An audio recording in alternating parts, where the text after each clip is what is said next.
Audioteka verslui pristato Žmogiškieji iššūkiai. Podcastas apie darbą su žmonėmis. Sveiki įsijungę Žmogiškųjų iššūkių podcastą, su jumis sveikinuosi aš, Valerija Buzėnienė. Ir kviečiu jūs klausyti ir žiūrėti mūsų ypatingo šventinio epizodo, nes tai yra mūsų jubiliejinė 100-oji laida. Ir kas galėtų patikėti, kad nueisim tokį ilgą kelią su savo podcastu ir sukursim tiek smagaus turinio. Tai ačiū, kad įsijungėte ir ačiū labai, Gina, tau, labas, kad sutikai ateiti ir švęsti su mumis kartu šitą jubiliejinį epizodą. Džiugu čia būti ir sveikinimui su 100. Ačiū labai. Gina, šitam epizodui aš kažkaip netgi turėjau pertrauką iki jo, staptelėjom, nes ieškojau kokios nors įdomesnės temos ir norėjosi tą temą turėti galbūt netipiškai HR-inę ar vadybinę, norėjosi kažką labiau link šventės, link kažkokio tokio lengvo pojūčio. Tai šiandien kartu su tavim kalbėsime apie muziką mūsų gyvenime ir kokį poveikį jinai mums turi, apie balsą ir kaip tas balsas sklinda iš mūsų kūno ir yra priimamas kitų žmonių ir bendrai apie tai, kodėl žmogus ryžtasi, nori ir turėtų turėti kitokių veiklų, negu nudirba per visą dieną ir ką mums tai duoda. Tai pirmiausia, gal norėčiau prašyti, kad šiek tiek prisistatytum, papasakotum apie save ir ką tu veiki, kad mūsų klausytojai išgirstų kas to. Tai pirmiausia, turbūt žodis, kuris mane apibūdina, yra muzikos fanatikė. Jau kitaip nepavadinčiau, nes viską, ką dariau gyvenime, tai tik tai ir dariau. Taip net kartais pagalvoju, kaip taip įmanoma. Va, taip, va, viena vaga gyventi ir nenusibosti. Tai va, būtent dėl to, kad aš esu fanatikė, aš manau, kad ir neįmanoma, kad atsibostų, nes tai yra tokios plačios upės, kurias teki į vieną pusę iš pradžių, teki į kitą. Tai šiuo metu aš labai plačiai teku savo gyvenime. Toks periodas, kada mokau, vedu įvairius patyrimus tiek didelėm labai grupėm, tiek mažesnėm grupėm. Rengiu stovyklas, prodiusuoju muziką žmonėm, atlikėjams įvairiems Lietuvos, mokau vokalo, pati kuriu muziką.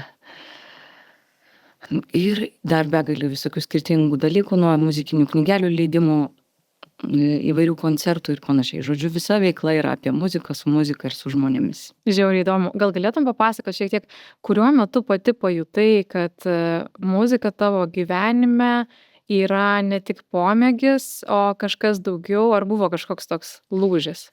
Tokio dalyko kaip pomėgis net keista girdėti, nes atrodo tai buvo nuo pat vaikystės užkoduotas dalykas, kažkaip kitaip net neįsivaizdavau savo gyvenimo. Ir tai yra natūralu, nes mano abudu tėveliai buvo muzikantai. Jie ir susipažino studijuodami muziką Klaipėdoje. Ir mano seneliai buvo muzikantai, senelis tiksliau buvo muzikantas, mano močiutė buvo mokytoja. Tai žodžiu, aš esu jau 3 karta ir muzikantų, ir mokytojų tarpe, kur aišku sakiau, kad gyvenimą aš jau tai mokytoja tai jau tikrai nebūsiu, bet vis dėlto esu ir mokytoja, pasirinkau mokyti taip, kaip man labiausiai patinka, neprisirišdama prie jokių mokyklų, kurdama savo mokymo mokyklą. Tai dėl to yra labai smagu ir labai gera ir vis dėlto aš neprieštarauju savo, kad kažkada pasakiau niekada.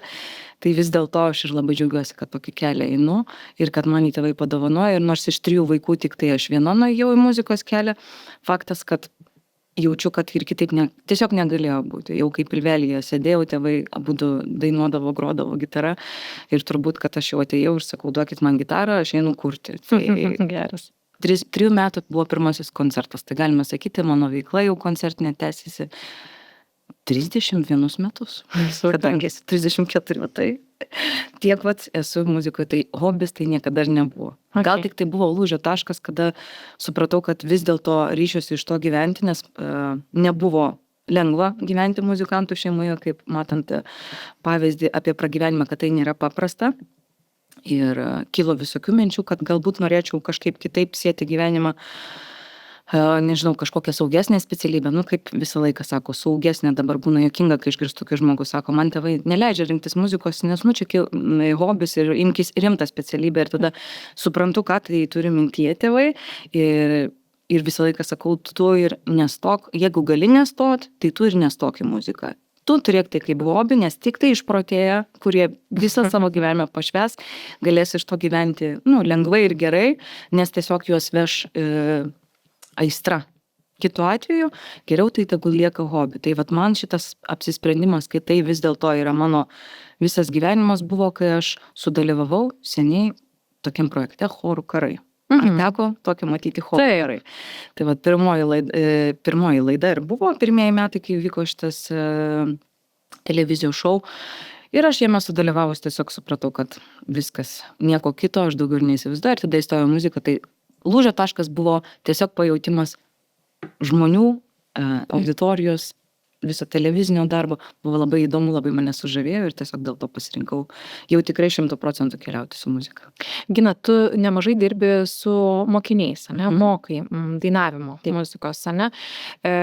Ir žinau, kad nemažai dirbi su suaugusiais. Gal gali papasakot, kodėl suaugęs žmogus, veikiantis kažką, vat, nežinau, su ta, kaip tu sakai, rimta, tokia užtikrinta profesija, ateina mokytis dainuoti? Ko ieško žmogus? Ieško žmonės labai, labai skirtingų dalykų, galiu pasakyti. Ir taip aš per tiek metų turėjau tokių skirtingų profesijų žmonių pas save atėjusi. Čia vieną kartą pagalvojau, kad nuo mokslininkų, buvo mokslininkų pora, iki matematikų, fizikų, jogų ir, žodžiu, nuo A iki Z, stilistų, kirpėjų, aktorių, ruošiau visokių žmonių skirtingiam dalykam ir stojamiesiems, bet ateina aktorius, sako, visiškai nemoku dainuot, už 3 mėnesių man stojamieji išmokink mane bent vieną dainą, mokomės tą dainą. Žodžiu, labai skirtingų įvairių personažų ir visi jie tikrai ieško skirtingų dalykų. Dažniausiai kažkaip pas mane ateina žmonės kažką atverti, atidaryti, pastebėjau, dažniausiai kažkokią panaikinti traumą savo, kuri dažniausiai būna yra uždėta iš vaikystės kažkokią periodą, tarkim, muzikos mokykloje, kažkokia mokytoja pasakė, kad jau iš tavęs tai čia jau nieko nebus, tai tu jau geriau jau ir pamiršta dainavimą. Ir žmogus uždaro šitos duris 20 metų ir sako, jau mano balsas tai visai nieka ir tiesiog net neleidžia savo eksperimentuoti, net žaisti, net prasižiūrėti. Ateina žmogus, pradedam dainuoti ir pilasi ir ašaros, pilasi ir kažkokie atsluoksniai ir visi sako, aš negaliu patikėti, kas vyksta, atrodo, atėjau padainuoti, praeina 5 metų, sako, mano asmenybė keičiasi, mano daugelis supratimo apie save aspektų keičiasi ir to niekada nesuprasi, kol neateini dainuoti, nes mes negalim dainuoti nesigilindami į psichologinius dalykus, tai yra tiesiog neįmanoma, nes balsas sklinda iš mūsų kūno, mūsų kūnas yra sujungtas su psichologija, su protu, automatiškai, jeigu mes norim, kad mūsų balsas išlaisvėtų, mes turim laisvintis patys. Čia yra sunkiausia dalis, priimti tą, kad tu nelaisvas esi. Tai iš pradžių kaip ir su psichoterapija būna visiems žmonėms. Iš pradžių pakilimas, viskas verda, viskas konkuliuoja, galvoju, ką mes čia iš vis galbūt tai atvėriau, gal buvo geriau ramiau. O po to visi persilaužia ir supranta, kad čia buvo dalykas, kuris atėjo pačiu laiku, buvo labai reikalingas, nes tai yra nieko panašaus į jokią kitą veiklą iš tikrųjų. Nes tai apjungia labai labai daug dalykų, ir dvasinių, psichologinių, ir kūno, ir žodžiu. Labai platus spektras. Kodėl mūsų balsas yra taip glaudžiai susijęs su emocijomis ir su mūsų, psichologinė būklė? Kai tiek metų dirbu su žmonėmis, tai suprantu vieną dalyką. Viskas, jau dabar supratau tikrai. Anksčiau buvau nesupratus, nes buvau jauna. Tiesiog, ir kai jauna buvau, tai mane visą laiką vežė tas toksai, kaip aš ir dabar jauna, bet supranti, ką turiu minty, kai baigiau ten studijas, kai buvo tas jaunatiškas maksimalizmas, čia dabar užkariauti pasaulį, žodžiu, visus dabar išmokyti, aš taip jau čia viską supratau ir taip noriu perduoti žinias, visus į konkursus ruošti, ten, žodžiu, visas tas šitas aspektas. Per techniką, per mokymą, žodžiu, ir atsidūriau į tokią tiesą gyvenimą, kad visa tai yra antiek palyginus nesvarbu su šituo faktoriu, kuris yra psichologinis, nes yra įvykę tokių stebuklų, kai, pavyzdžiui, žmogus ateina įrašinėti ir jisai matau tam tikroje būklėje yra, ne? Jisai įrašinėja ir aš matau, kad jo balsas yra kaip ne jo, jisai ne savimi, jisai tiesiog nesusijungęs, nei su savo emocija, nes jį veda kažkokie, chaosas, ta prasme, stresas, overthinkinimas kažkoks apie perfekcionizmą irgi savo, kai čia dabar aš turiu limituotą laiką, iškyla viskas, kaip tu sugebi kontroliuoti savo emociją, arba kai būna konkursui pasiruošimas, arba kai mes kokį, filmuojam, tarkim, kokį live pasirodymą, ne, iškyla visos stipriausiai emocijos žmogui ir viskas, jis tampa kaip, nesavimi, tiesiog, nes balsas nueina į kitą pusę, jisai nebėra tavo instrumentas, yra streso instrumentas, jisai tiesiog negali funkcionuoti, jeigu tu jį, kaip pasakyti, jo nejauti natūraliai per savęs pajutimą. Ir dėl to tiek yra kartų įvykęs stebuklų, kur sakau, žmogus, va taip ateina viskas, jis visiškai nesavim negali nei padainuoti, nei vienos natos. Ir aš ne tai, kad techniškai bandau jam padėti, aš visiškai literaliai bandau jį atpalaiduoti, jam parodyti, koks jis yra unikalus, nuostabus, išskirtinis. Ir gali įvykti stebuklas per minutės. Tai pasikeičia viskas, mano ausis labai viską girdi, dėl to aš taip iš karto taip žiūriu ir galvoju, viso ko esmė, aš galėčiau mokyti šitą žmogų dar čia 2 metus technikos, bet realiai viskas yra, jau kai ateina šitas momentas, kai reikia kažką atlikti, viskas yra apie psichologiją. Ir dėl to, kai matau tokius pokyčius, nerealius tiesiog pokyčius, asmenybės pokyčius, laisvės, savęs pajutimo, tai suprantu, kad čia yra tiesiog neatsiejama, būtent savęs unikalus pažinimo. O žiūrėk, norėjau dar paklausti, ar tai yra susiję? Žmonėm dažniausiai nepatinka klausyti savo balso įrašius, ne? Ir visą laiką, atrodo keista, mes žinom, kad mes save girdim dėžutėj šitoj kitaip, bet jeigu ir girdim kitaip, tai kodėl visą laiką yra toks atmetimo, jausmas, kad žmogus save išgirsta, jis sako, negaliu klausyti. Kas čia tame yra? Aš taip jau net juokauju, kad kai ateina žmogus į studiją pas mane pirmą kartą, sakau, negalit jau pasakyti neoriginalesnio dalyko, nes visi sako tą patį visą laiką. Pirmas sakinys, su manim kažkas labai negerai. Tai reikia užrašyti tą gal durų, žinai, kad šitą jau nesakykite. Jau sakiau, juokingai ir to pačiu, tokia ir meilė, tokia, kad, o jeigu tu žinotum, kad visi taip pat jaučias, gal tau būtų lengviau su tuo gyventi, kad visi, kiekvienas žmogus pirmiausia jaučiasi taip, kol neateina galbūt pas kažkokį kitą žmogų, kuris sako, šiaip tai su tavim tikrai nieko nėra blogo, bet toks labiausiai, man atrodo, jungiantis visų žmonės dalykas yra tai, kad jie visi jaučiasi kažkuo, išskirtinai negeri. Ar tai mano liežuvis išsikišęs per daug būna, visokių žodžių, ar tai mano balsas tiesiog negali iš ten išlysti, ar ten dar kas nors žodžių, skirtingų visokių dalykų, kiekvienas žmogus savo išskirtinai jaučia ir tai yra absoliučiai apie tai, man atrodo, kad apskritai tokio dalyko kaip savęs pažinimo, kaip iš kai kurių dalykų, pavyzdžiui, pusės, kaip, tarkim, kažkurių organų pusės. Irgi žmonės, pavyzdžiui, nepažįsta apie save, nežino, kokie organai yra. Tas pats ir su balsu, nieko apie balsą nežino, nei kaip jis buvo ir yra. Gyvenau ir išgyvenau, nei aš ten suprantu, kur jisai gyvena tas balsas, kaip jį keisti, kaip jį saugoti, kaip jį su juo draugauti, kas jį veikia. O tai yra daugybė stebuklingų dalykų. Ten, pavyzdžiui, jeigu tu mintyse kažką pagalvoji, tavo gerklos paima ir automatiškai sureaguoja ir tu, jeigu pasakysi savo, kad aš tuoj, kaip nusidainuosiu, tai faktas, kad ir nusidainuosiu. Jeigu tu pasakysi dabar, kad aš čia kažkur į šoną nueisiu ir man čia lūž kažkas, faktas, ten yra tokia sintezė, tai automatiškai, jeigu tu to nežinai, tu ir gyveni visiškai, kaip pasakyti, bijai to, ko nepažįsti. Tai taip pat, man atrodo, ir su daugeliu, pavyzdžiui, mūsų kūno dalių mes galime pasakyti, kad irgi daug ko nepažįstame apie save, nežinom dalykų. Tai apie balsą čia yra man tai įspūdinga, kaip mes būna nežinom, kad jį galima tai, pavyzdžiui, lengvai sužaloti. Ir panašiai, tai man atrodo, kad baimė yra didžiausia tame. Tai dėl to aš visą laiką sakau žmogui, pirmas dalykas, nuo kurio turėtum pradėti pažinti save, diktofonas. Įsijungi diktofoną, klausyk, kaip kalbi, priimk save tokį, koks esi, nes tu toks ir esi. Nėra taip, kad dėžutė iškraipo tavo garsą. Jo. Čia yra mitas, tu girdi save viduje, vidinė klausa, kaip ir tu pasakei, dėžutė yra išorinė klausa ir yra vidinė klausa. Tai mes save girdime vidinė klausa, žmogus mus girdi išorinė. Jeigu nori priprasti prie savo išorės garso ir jį priimti, nes tu toks esi, tiesiog tai pripažinti, pradėk klausyti savęs ir rašinėti. Čia yra baisiausia praktika, žinok, žmonėm. Paimti žmogų ir pastatyti prieš telefoną, nes aš taip dažnai darau, sakau, dabar imam ir save filmuojam. Ir žiūrėk tu, kaip tu gali save žiūrėti. Kiek pradeda lįst dalykų, žmogus negali, tiesiog nei minutės žiūrėti save. Negali, dainuoti dažniausiai negali žmogus save žiūrėti. Žinai, čia taip, toks, įdomus tas dalykas, nes balsas yra vienas iš dalykų, ką mes skleidžiam apie save, mes perteikiam taip informaciją. Aišku, yra vaizdas, yra mūsų ten energija, kažkaip reiškia daugiau dimensijų yra. Bet balsas yra vienas iš pagrindinių dalykų, kaip mes dalinamės. Ir mes tai darom nuo ryto iki vakaro, visą laiką. Ir tada gaunasi, kad man nepatinka tai, kaip aš skambu, ne?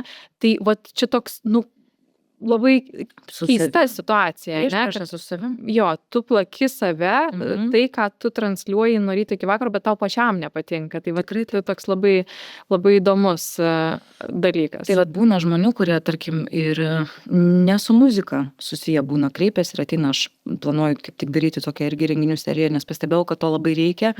Tai būtent žmonėm nedainuojantiem, nes pas mane dabar jau nebelabai manoma pakliūti nedainuojantiems, nes turiu labai daug dainininkų, muzikantų, kuriems padedu jų kelyje.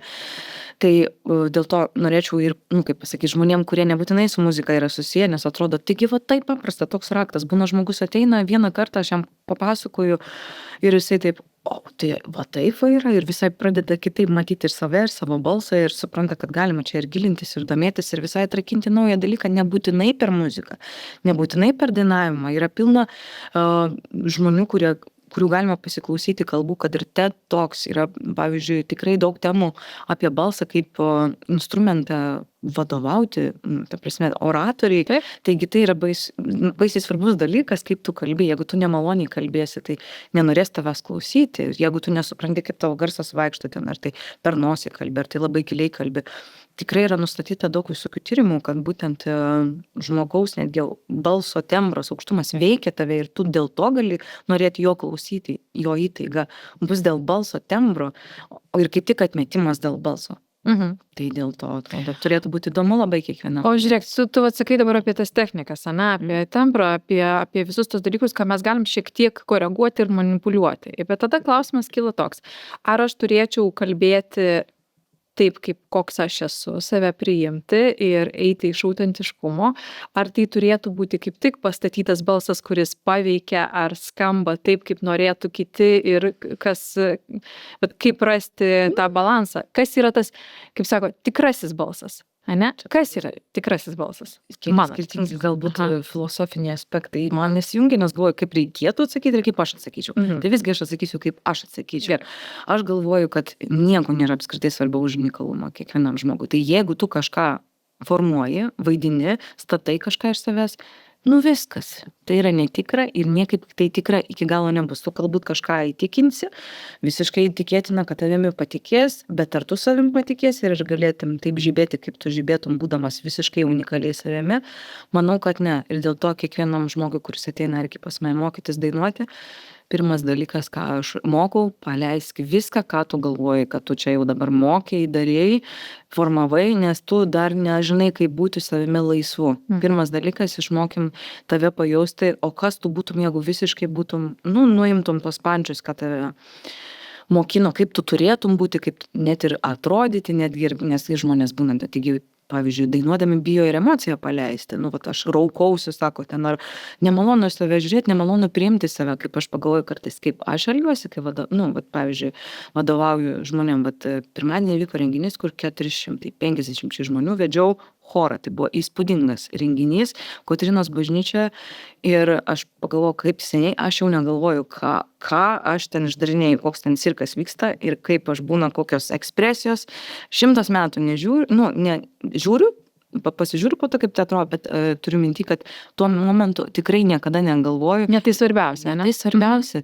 Ir man jau seniai negėda priimti save visokią ir tai žmonės pastebėjo, kad labai įkvėpė ir jie sako, tu kaip iš cirko kartais paleista, bet tai yra labai įdomu ir sakau, tai yra vienintelis būdas kažkaip sugebėti savimi būti, visiškai atsipalaidavus ir išsipančioti iš tų rėmų, nes mums rėmų daug pristato gyvenimas ir labai sunku iš jų išlipti ir man atrodo, būtent šitoje vietoje galėtų prasidėti žmogaus ta vidinė laisvė, kuri padėtų jam su savim susijungti tokiu, kuris jisai gimė, nes mes kai gimėm, taigi visi mokėjom dainuoti, visi mokėjom klikti, kaip mokėjom tenai šokti, kaip mokėjom, po to pradėjom galvoti, o gal čia reikėtų kažkaip pakreipti. Tai dažniausiai ir bėda, man atrodo, yra, kad žmonės pradeda kreipti. Tai man nieko nėra gražiau už kiekvieną unikalų žmogų, tas pats ir, pavyzdžiui, kūryboje visą laiką skatinu. Bandyk kurti bet ką, vis tiek tu jau būsi unikalus, nes tu esi tavo istorija, tu esi tavo balsas.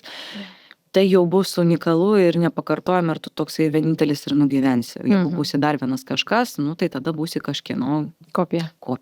Jo. Žiūrėk, aš norėjau dar klausti tavęs. Tu sakai, kad nemažai dirbi su muzikantais, ne, su kūrėjais. Bet vat, paprasti žmonės, kurie ateina tiesiog savęs galbūt pažinimui kažkokiai veiklai. Ar turi kažkokių istorijų, kaip tas žmogus keičiasi ir kas įvyksta su juo, koks pokytis tiesiog nesiekiant kažkokių ypatingų aukštumų muzikoje ar kažkokio sceninio gyvenimo, bet turint muziką ir dainavimą kaip pomėgį? Asmeniškai gal istorijų nenorėčiau pasakot, kažkaip jaučiu, kad labai norisi palikti už uždarų durų ir saugią erdvę ten, kur pas mane ateina žmonės jaustis, kad tikrai čia bus priimti. Tai galbūt tik tai bendrai pasakysiu tikrai įvairių skirtingų dalykų, kuriuos pastebėjau, tai turbūt labiausiai tai ir yra, kad bet koks žmogus, kuris ateina, nesvarbu sakau, ar tai būtų mokslininkas, fizikas, nes visokių, sakau, atvejų yra buvę, ar visiškai žmogus iš kažkokios kitos srities, aš matau, kad jau kūnas keičiasi. Pirmiausia, nes tai yra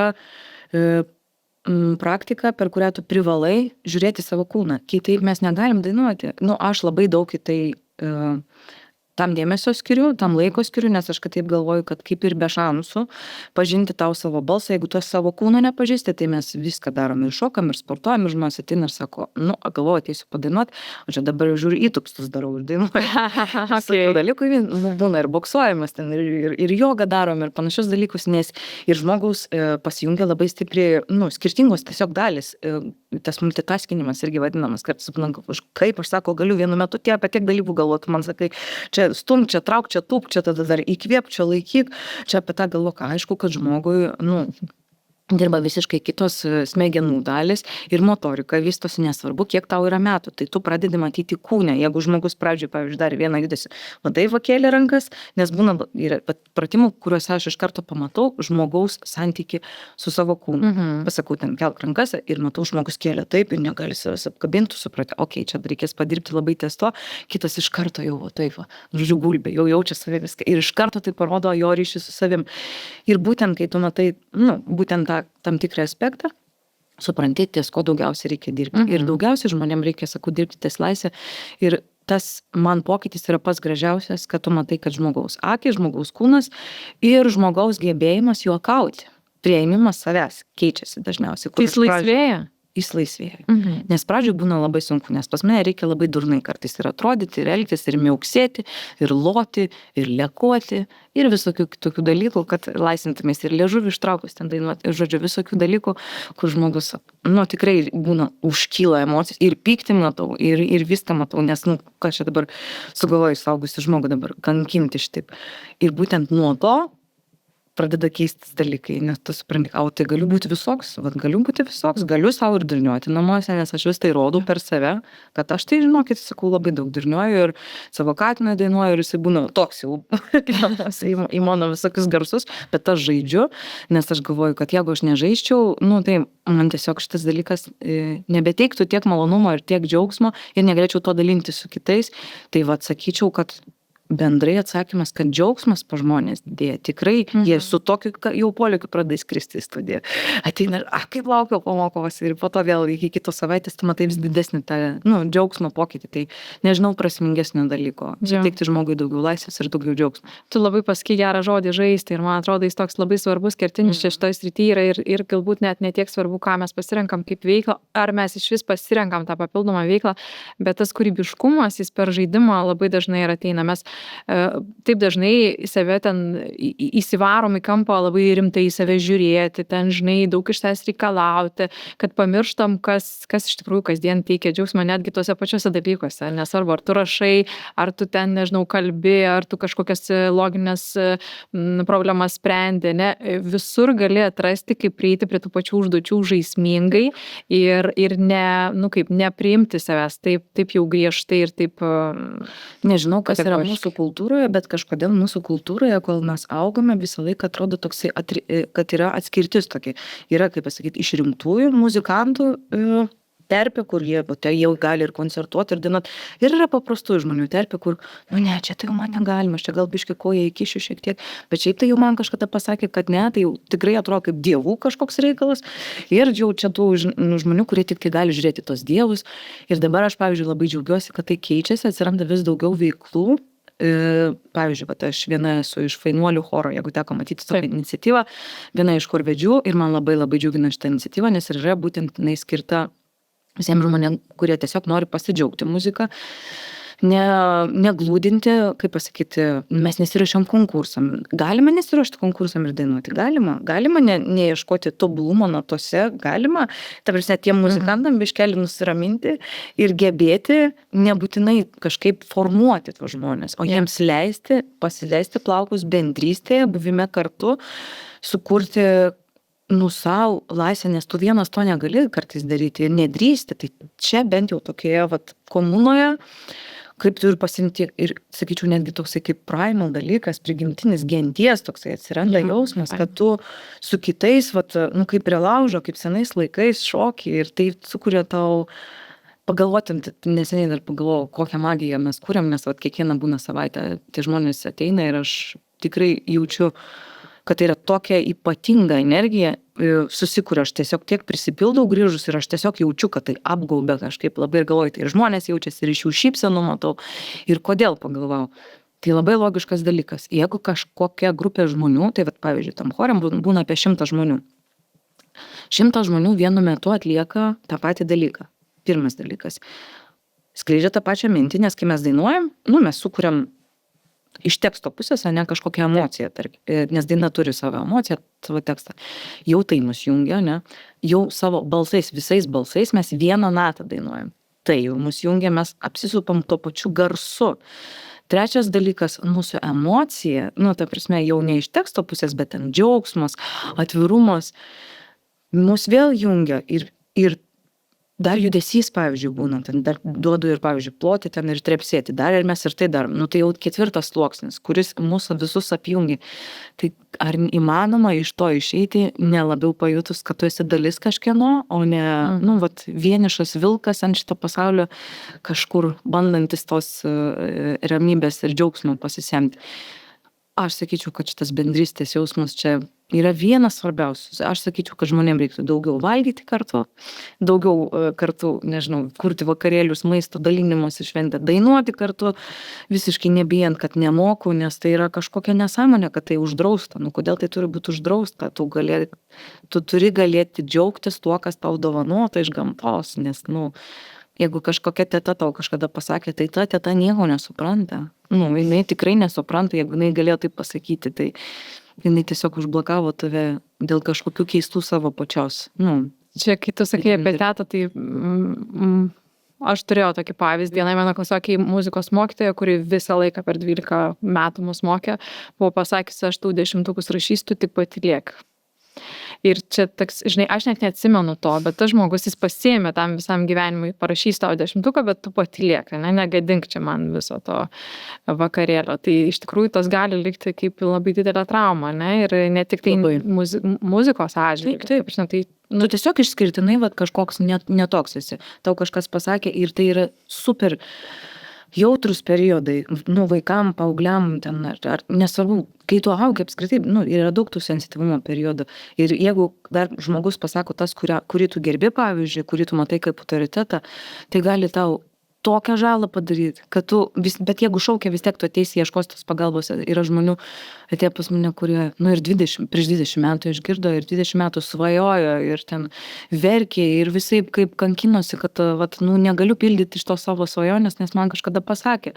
Arba netgi turiu tokių, kurie mokosi, tarkim, muzikos mokykloje, ten šiaip prestižinės garsios Lietuvos mokyklos ir 10 metų dainuoja ir ateina, sako, man mokytojas sakė, kad aš, to negaliu, ten negaliu. Ateina per vieną pamoką, aš parodau, žiūrėk, gali, sakau, ir tą gali žmogui.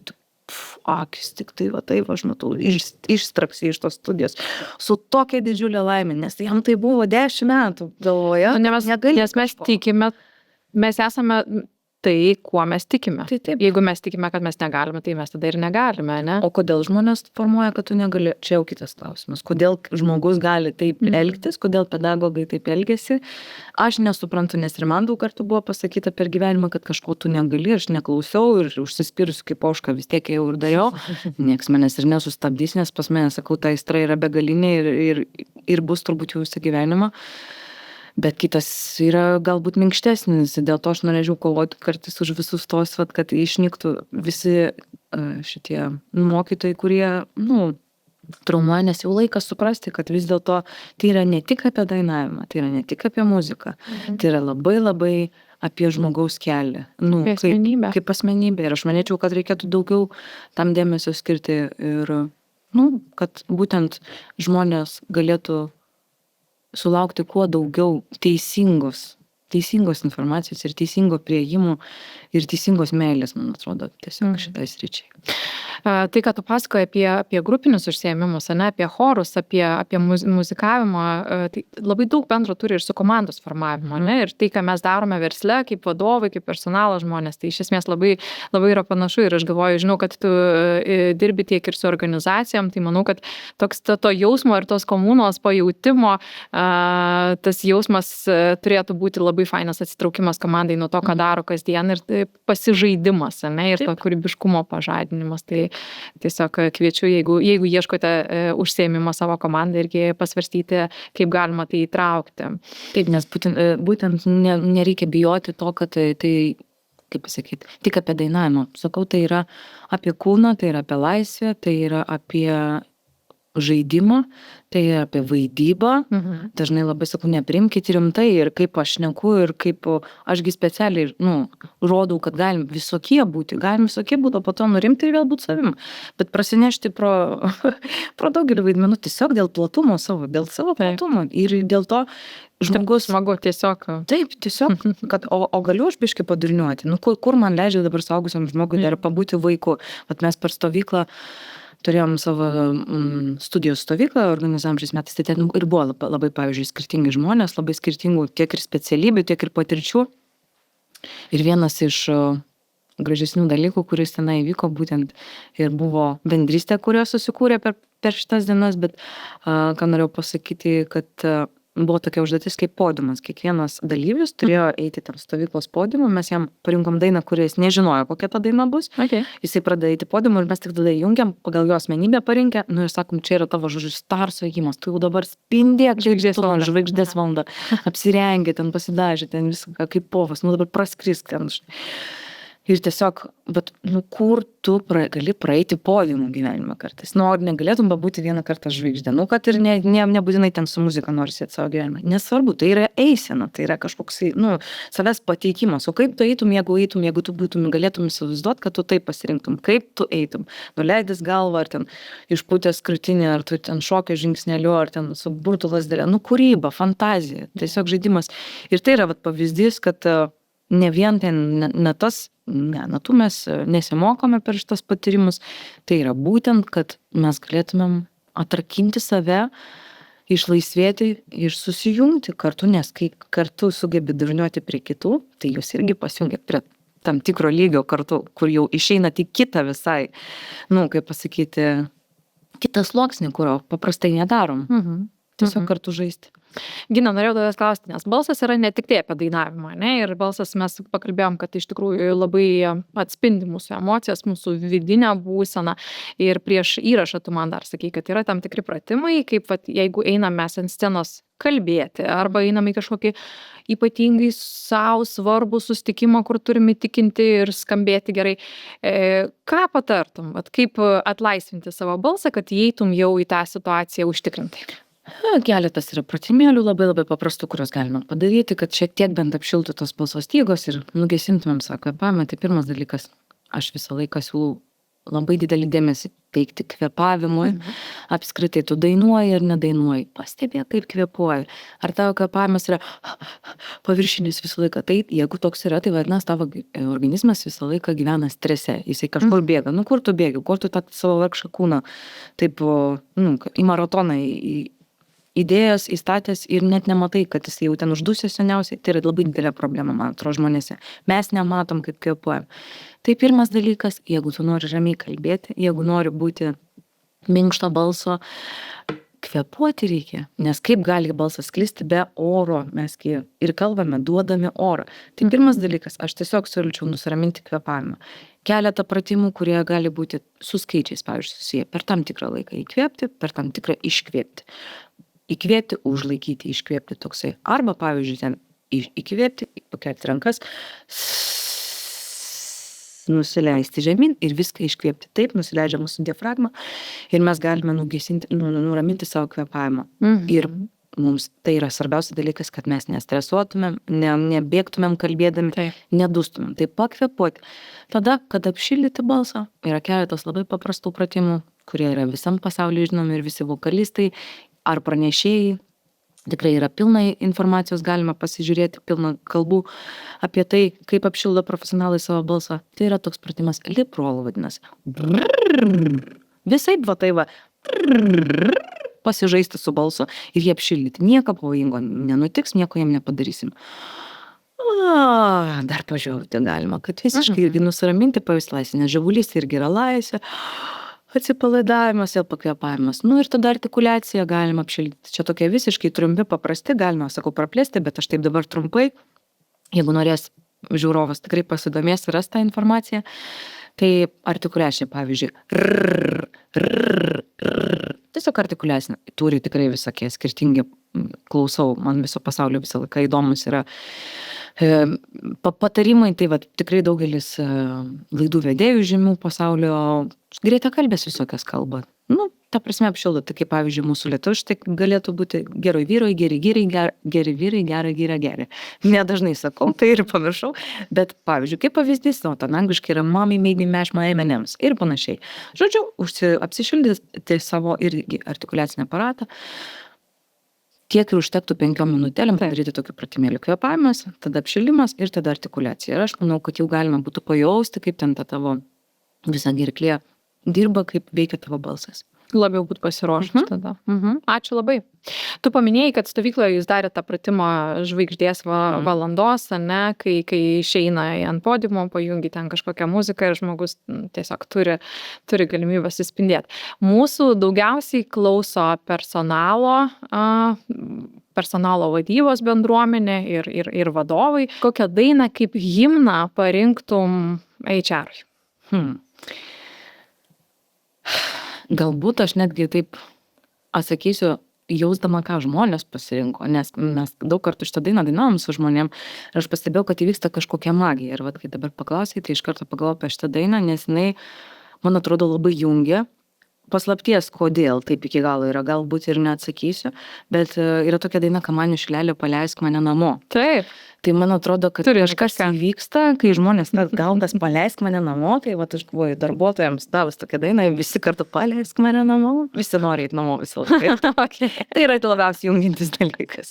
Tikrai visi nori eiti namo ir man atrodo, tas turi labai daug reikšmių, kiekvienam tas paleisk mane namo ir skirtingai, kažkas gal pa žmoną nori grįžti valgyti, kažkas nori, o kažkas gal apskritai jaučiasi gal ten ne savo vietoje ir tai yra tikrai jungintis jausmas, kad mes visi norim kažkur pasileisti visada. Tai aš sakyčiau, paleisk mane namo ir dar dėl ko labai man šitą patinka daina ir kodėl pastebėjau, jinai žmonėm labai veikia, nes joje yra ta lietuviška tokia folk dalis, kur dainuoja kaip sutartinės sodai leliumoj ir va šitoj vietoj tikrai vyksta kažkokia lietuviška, baltiška magija, kuri mane labiausiai gal žavė iš šitos pusės, nes tada visi taip į tą tokį bendrą liuliavimą siūbavimą ir tu matai, kad yra tai pas mus. Mes tai labai jaučiam, visų šaknyse tai yra. Kažkoks grūdumas, tas ilgesys toksai, tai va dėl to aš tikrai šitą dainą parinkčiau kaip apkabinimą visų žmonių. Žiauriai faina. Tai gerbėmieji, turim naują HR himną, paleisk mane namo. Super. Gina, ačiū tau labai už pokalbį. Ačiū, kad buvai šitą ypatingą mum progą su žmogiškaisiais iššūkiais. Tai linkiu tau ir toliau neišsemiamo to tokio kūrybiškumo ir energijos ir pačiai kūryboje ir taip pat įkvėpti ir išlaisvinti kitus. Ačiū tau ir iki sekančių kartų. Jūs klausite podcast'o Žmogiškieji iššūkiai. Kad nepraleistumėte naujų epizodų, kviečiame prenumeruoti laidos naujienlaiškį adresu žmogiškieji.lt. Podcast'ą prenumeruoti taip pat galite per Apple Podcast, Google Podcast, Spotify, Stitcher ir kitose platformose. Laidos partneris Audioteka verslui. Nuolatinio tobulėjimo kultūra jūsų organizacijoje. www.audiotekaverslui.lt